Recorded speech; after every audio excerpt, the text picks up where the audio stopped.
So maybe it was just my mind that had this idea. That's exactly it. It's only a truth in the mind, what he's saying. What anybody says about it is only a thought structure, a concept in the mind. Yeah. So what we're using is concepts, thoughts, to give the thinking mind some clarity from the confusion that it's had from earlier thoughts, concepts. That's what this teaching is doing. Yeah. And then once that's glimpsed, as you might have glimpsed, may or may not. then you It's start. just the mind playing tricks, is that? Could be, or you could actually be seeing something which is Just not the thinking mind. maybe. Now the second thing is, when we talk about Advaita, we have to recognize non-duality Advaita. Advaita means non-duality. What's being pointed to in the teaching is what is non-dual. So the duality, which is the words, the concepts, is pointing to what is prior to duality, or what is the substratum of duality. Now you can't actually understand non-duality from duality. Do you see the problem? Yeah, no, I do see the problem. It's like you can't know the taste of water unless you jump into the water, for example. Yeah. So that's the frustration. So when people talk about non-duality as if they know, it's a lie. Now, I might have slipped up, and forgive me if I have, but I'm the first person to claim I don't know. I'm the first person to say, I don't know. Everything I'm saying to you is a concept. It is not the truth. The truth is what I'm pointing to, but cannot be described in words. The truth is what is prior to the source of the duality. And that's why it's so tricky.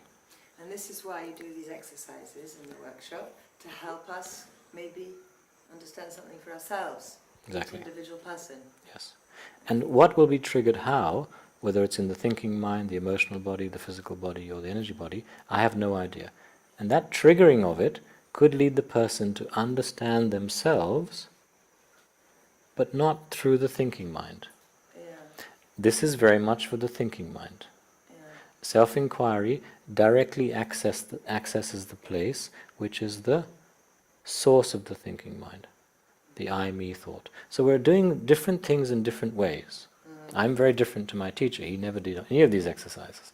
It was just conversations like this. Yeah. I thought the exercises were brilliant. Third thing is, there is no such thing as enlightenment.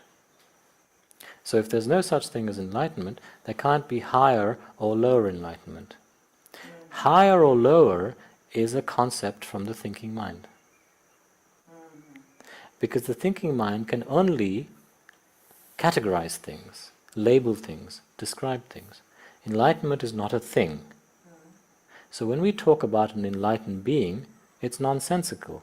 There are no enlightened beings. But we use it as a conceptual pointer. We say Ramana, enlightenment happened to Ramana. Ramesh, enlightenment happened in Ramesh, etc. We're not talking about the body-mind organism Ramana being an enlightened being. That's the misunderstanding. So people who haven't understood that look at different beings on this planet saying different things, and they say, that one's a true enlightened being, this one's a false one. This one is more enlightened than that one.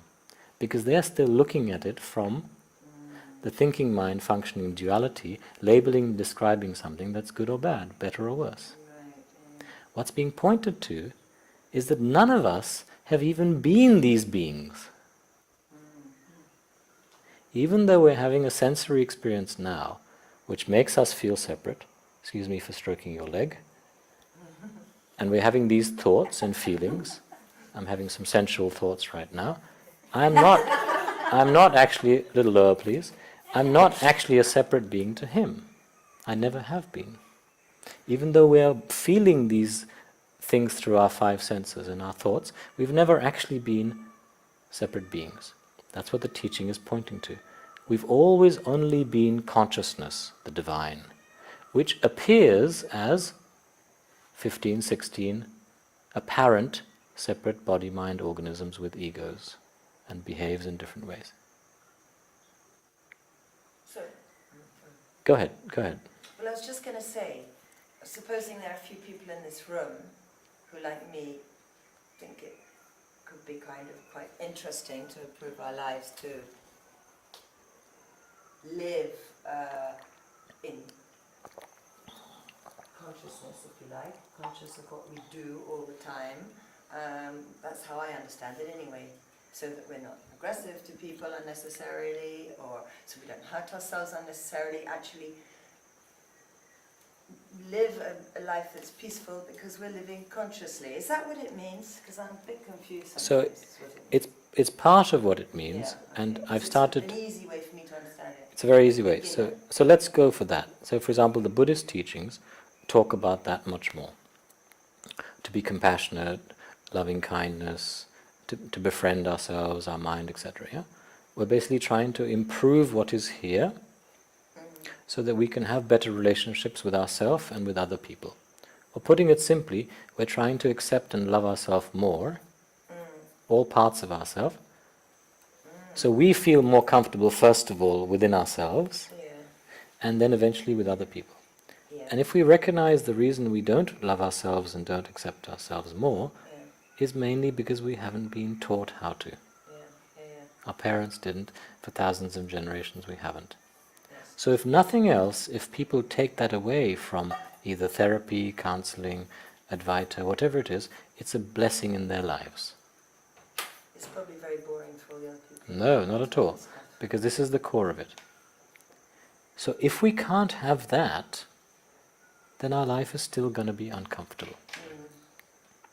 Now what happens for some people is when they've got to that place, either through lots and lots of therapy and various exercises, they still have questions. They still feel frustration. Yeah? They still find themselves seeking. Even though they feel relatively comfortable in themselves. Or some people who've had very little emotional or psychological suffering have these existential questions. Why am I here? What's the purpose? Does God exist? Am I part of God? Am I separate? And that's a kind of a suffering as well. So spiritual seekers of all different flavors are then born. So wherever we are in the seeking, an important thing is to recognize, what am I seeking? Well, actually, I'm just seeking to be more comfortable and love myself more. I don't care about enlightenment. And that's fine. You see, that's why we don't... That's exactly it. That's why I've now started to use the concept, which my guru did not use, of being more conscious of what we are. So even if we're not 100% conscious, even if we 100% don't know that we are all consciousness, the divine, doesn't matter. Because if we get to 90, 95, 99, doesn't matter what percentage, we'll already feel better about ourselves. 50%. Let's go for 15%. Let's go for 1%. If I have 1% more comfort and love for myself, my life is going to improve. Yeah? So use it however you want to use it. That's the whole point. We can forget about the enlightenment. The last point, you can forget about enlightenment. If that's not of interest to you, don't pick the virus up because other people are talking about it. Perfect. Too complicated. Perfect. Now the last point is that often, as I was saying, for example, even when I started therapy, people would say things about what we are doing. In my case, why are you doing that? You don't need it. Now in this person's case, they're telling you it's all rubbish. So that creates doubts in your mind about your own experience. Yeah, well, I kind of just Good. thought I'd check it out with you. Fine. And that's the advantage of then having a situation which you feel is somehow safe and you can trust and the answers you value. Because we're going to be faced with all kinds of criticism, all kinds of people that are trying to pull us away from our truth and back into the addiction of suffering. If it's not our own ego that's trying to do it, what starts to happen is the people around us, other human beings, don't like somebody who's happy all the time, don't like somebody who's joyful all the time, don't like somebody who's quiet all the time. I had a strange thing happen to me recently, it's happened to me before, where I had uncontrollable laughter for a few hours. everybody was terrified of me, everybody hated me, apart from one man who I've known for many years, who was a monk at one stage, and he was the only one in that moment that truly understood what I was going through. Not because he'd had an experience of it, but because he'd read about it. Everybody else was uncomfortable. So there was this incredible joy and laughter that was happening right here, full of love for everybody, and there was fear in other people, or there was discomfort.